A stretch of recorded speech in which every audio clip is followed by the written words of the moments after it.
Halo semua, apa kabar? Kali ini kita akan belajar sebuah library yang bernama Tanstack Query. Library ini digunakan untuk melakukan fetching data atau request data. Lalu dari teman-teman mungkin ada yang bertanya, apa perbedaannya dengan library yang saat ini telah beredar? Misalnya Axios, Kaye, dan sebagainya. Menurut saya, perbedaan utamanya yaitu Tanstack Query menawarkan asynchronous state management. Karena masalah yang terjadi di front end yaitu kita tidak bisa mengontrol state yang ada di server. Nah, disinilah Tanstack Query menyelesaikan masalah tersebut dengan membuat asynchronous state management. Ya, sederhananya, state yang ada di front end dan di server itu tersinkronisasi. Oke, selain itu, Tanstack Query menawarkan beberapa fitur lainnya. Sini ada banyak sekali fitur-fiturnya. Ada auto refetching, ada pagination, dan sebagainya. Oke, untuk studi kasusnya, saya akan menggunakan website yang telah saya buat, yaitu inventory. Di sini terdapat sebuah table untuk produknya, ada nama, price, dan kategori. Dan di sini terdapat sebuah form untuk menambahkan produknya. Dan di sini terdapat sebuah pagination. Oke, sebelum kita mulai menggunakan Tanstack Query, ada beberapa konsep yang perlu teman-teman ketahui. Yang pertama yaitu query. Ini artinya melakukan fetching data atau request data menggunakan method get. Jadi kalau saya ngomong query, itu artinya fetching data menggunakan method get. Kemudian ada mutation. Ini sama juga melakukan fetching data, tapi di sini metodenya post atau delete ataupun put. Dan yang terakhir ada cache. Ini artinya store data ya, menyimpan state. Oke, yang pertama kita akan menginstalnya ke docs, ke installation, dan di sini silakan teman-teman menggunakan CLI sesuai dengan packet manager yang teman-teman gunakan. Di sini saya menggunakan Boon. Oke, setelah itu kita juga akan menginstal untuk ini ya, ES pluginnya, supaya kita bisa menggunakan library ini dengan benar. Silakan disesuaikan dengan packet manajernya teman-teman ya.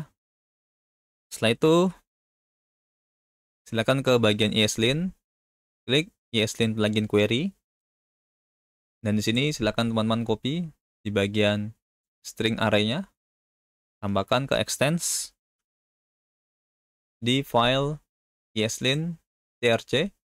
Kalau belum ada, silakan teman-teman buat.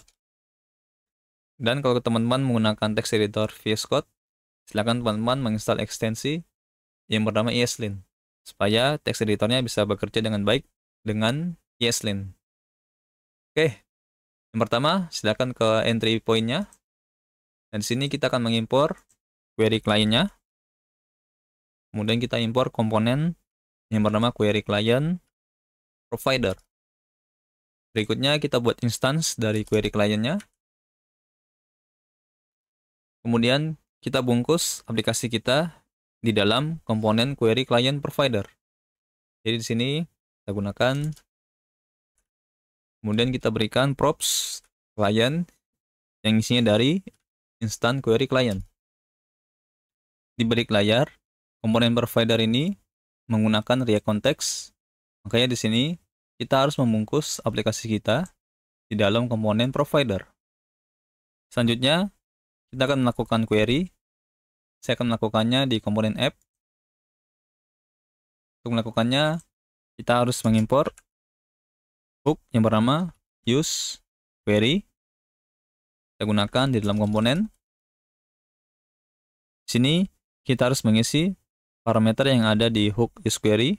Jadi kita berikan objek, dan kita harus memberikan beberapa properti.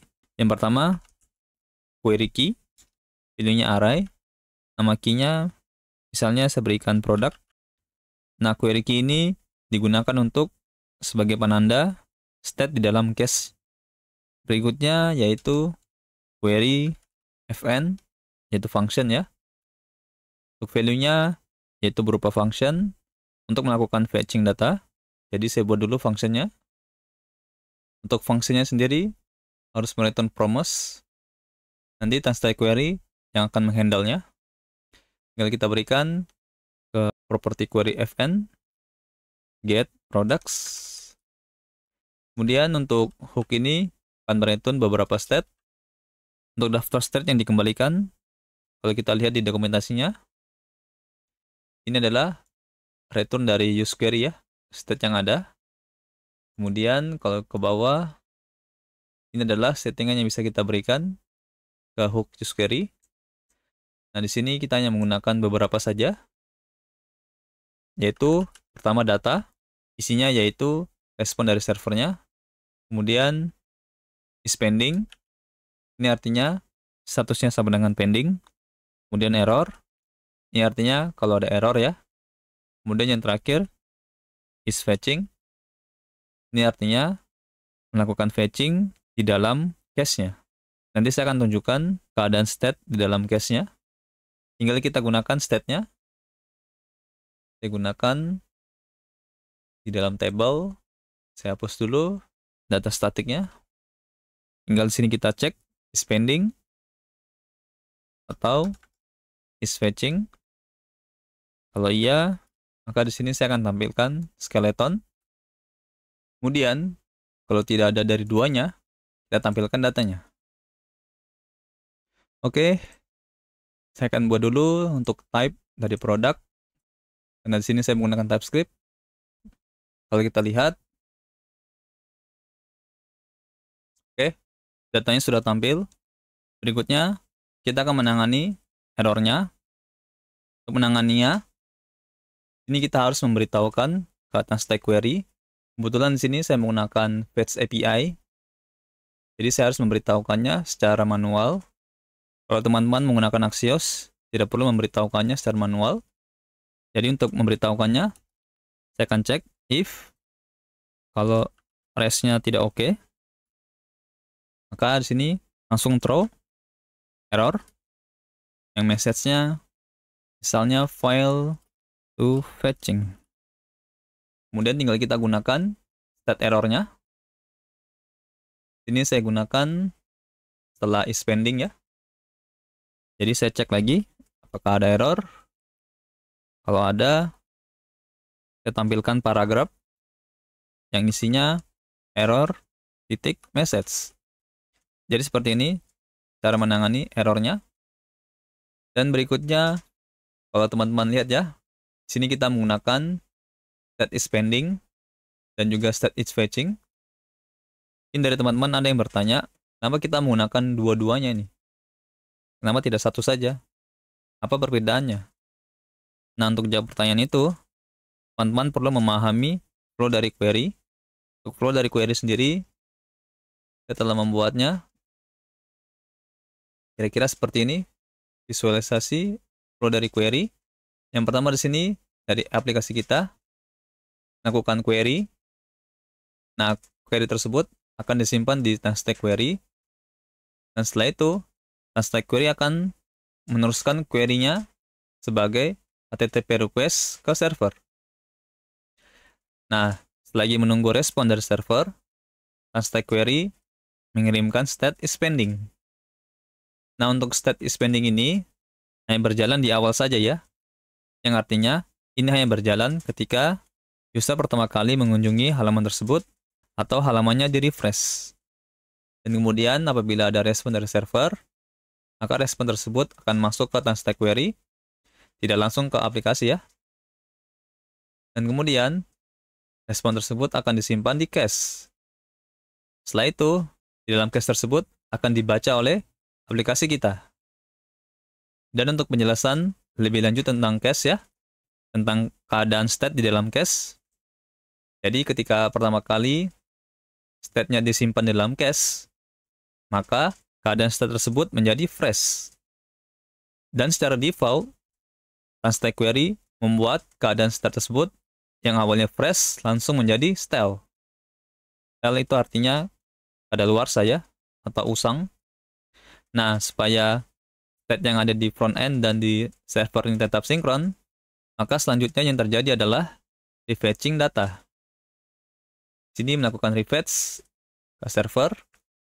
Nah, ketika melakukan refetch ya, di dalam case ini, maka state is fetching ini aktif.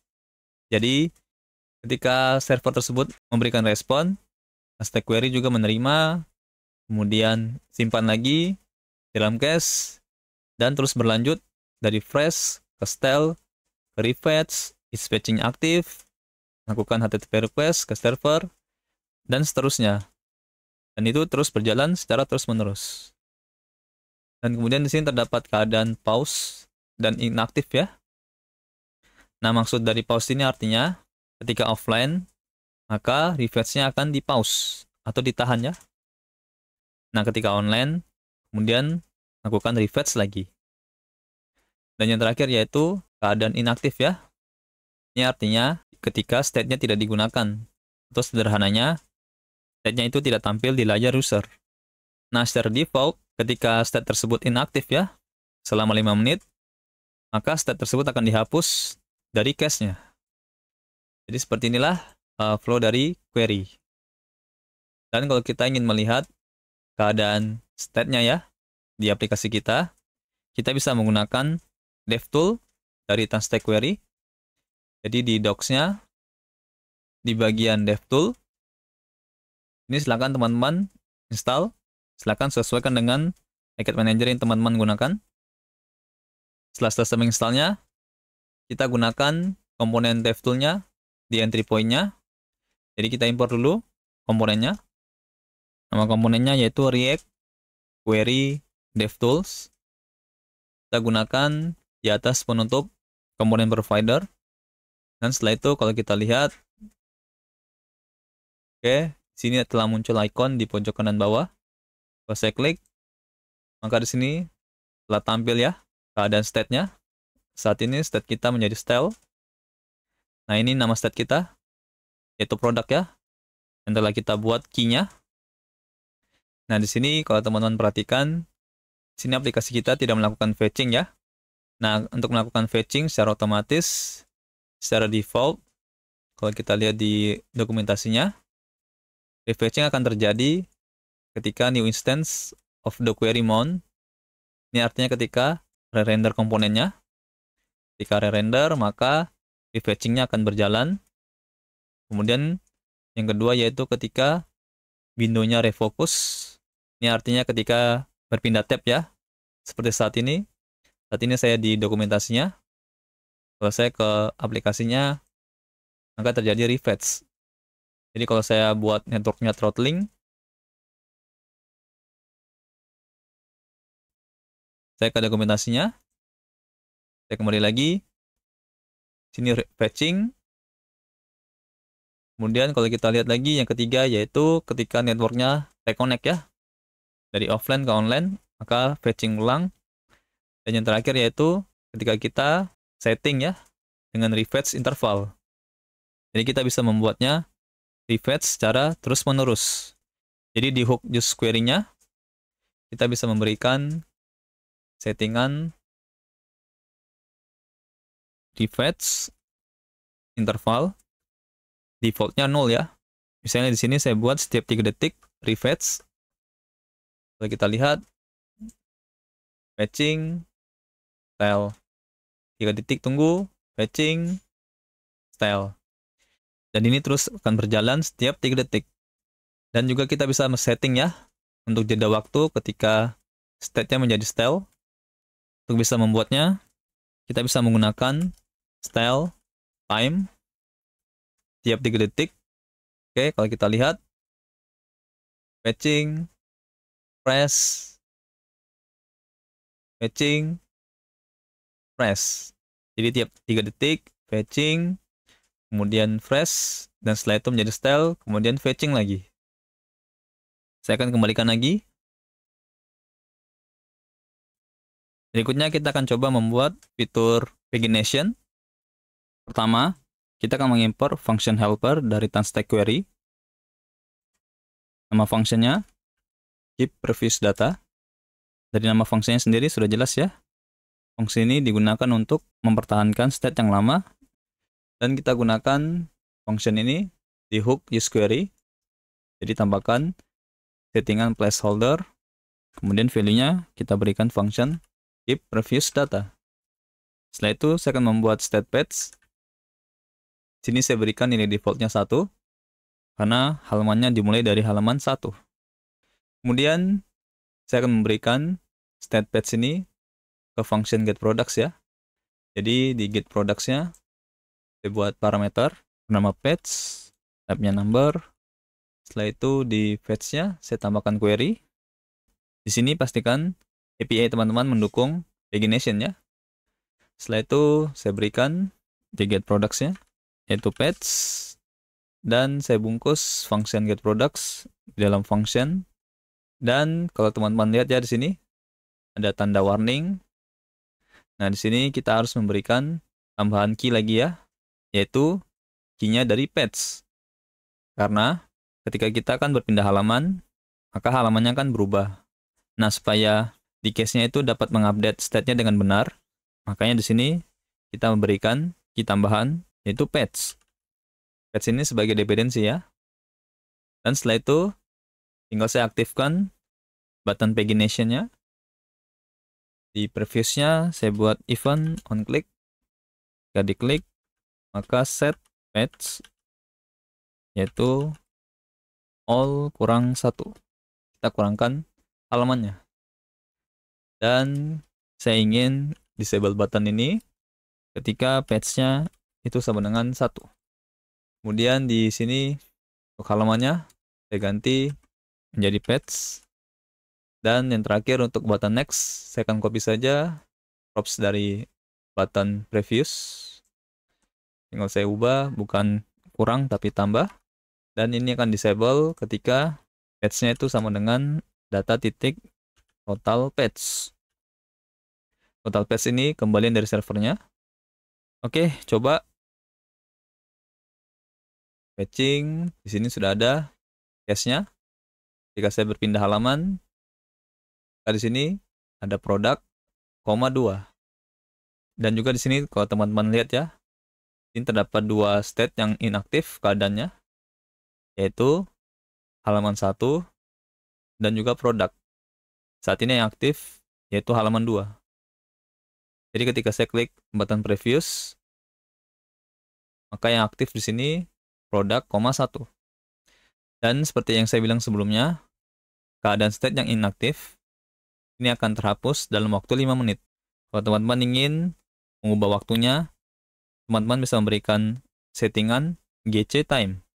Jadi misalnya di hook useQuery, kita akan ubah GC time-nya, kita buat 3 detik. Kita coba refresh dulu. Oke, jika saya berpindah halaman, fetching, maka terhapus. Saya klik lagi tombol previous. Teman-teman perhatikan, langsung terhapus dalam waktu 3 detik. Jadi seperti itu ya, tentang pagination. Saya akan kembalikan lagi untuk waktu GC time-nya. Saya buat default aja. Dan yang terakhir, kita akan membuat mutation. Pertama, kita akan mengimpor hook yang bernama useMutation. Setelah itu kita gunakan. Saya akan gunakan di bawah hook useQuery. Di sini kita harus mengisikan parameter yang dimiliki useMutation. Kita berikan property mutation fn. Dan untuk value-nya sendiri, kita berikan function untuk fetching datanya. Jadi saya buat dulu function-nya. Oke, setelah membuat function-nya yang bernama addProduct, untuk isi fungsinya sendiri sama seperti kita melakukan fetching biasa dengan menggunakan method post. Kemudian kita gunakan function-nya di sini. Dan useMutation ini akan mereturn beberapa state. Jadi kita tangkap. Di sini saya tidak akan langsung destructing supaya tidak bentrok dengan state yang ada di useQuery. Saya beri nama mutation. Kemudian saya akan membuat event submit untuk formnya. Saya berikan nama function handler-nya bernama handler submit. Saya buat function-nya. Kemudian tinggal kita gunakan mutation-nya di dalam function handler submit. Kita buat mutation.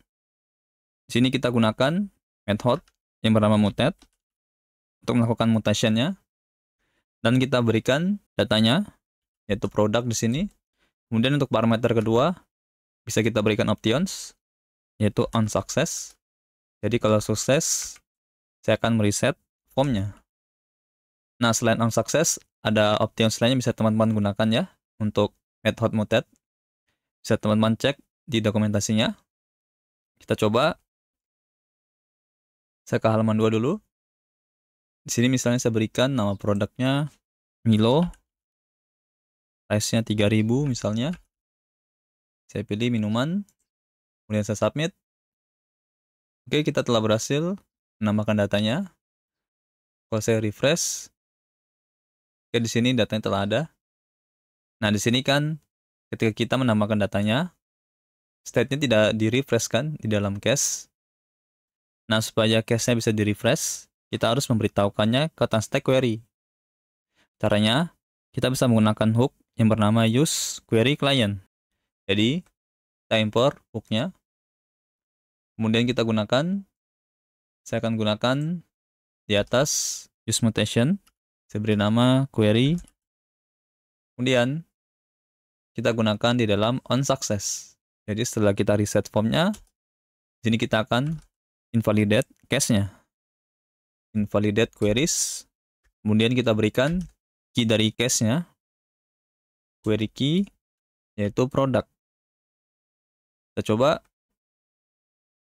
Saya ke halaman 2. Saya tambahkan lagi datanya. Hydro Coco. Kemudian price-nya 7.000 misalnya. Kategori minuman. Saya submit. Oke, di refresh cache-nya. Dan datanya telah muncul, yaitu Hydro Coco. Nah, begitulah cara melakukan mutation. Jadi kalau kita lihat flow dari mutation seperti ini. Yang pertama, dari formnya kita melakukan mutate. Kemudian masuk ke TanStack Query.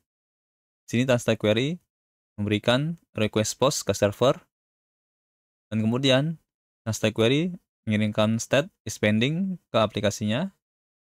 Setelah itu kalau ada respon dari server, maka responnya masuk ke TanStack Query.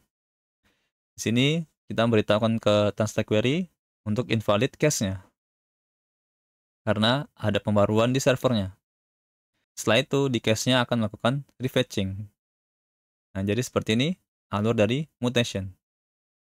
Jadi kalau kita gunakan ya state is pending di sini, kita gunakan di button submit-nya. Sini kita buat disable ketika mutation titik is pending. Jadi kalau kita coba, saya buat lagi namanya test, submit, buttonnya disable, dan cache-nya refresh. Setelah itu telah tampil state-nya. Jadi begitulah cara penggunaan TanStack Query di aplikasi React. Untuk selanjutnya, silakan teman-teman eksplor lagi tentang TanStack Query. Semoga bermanfaat, dan terima kasih.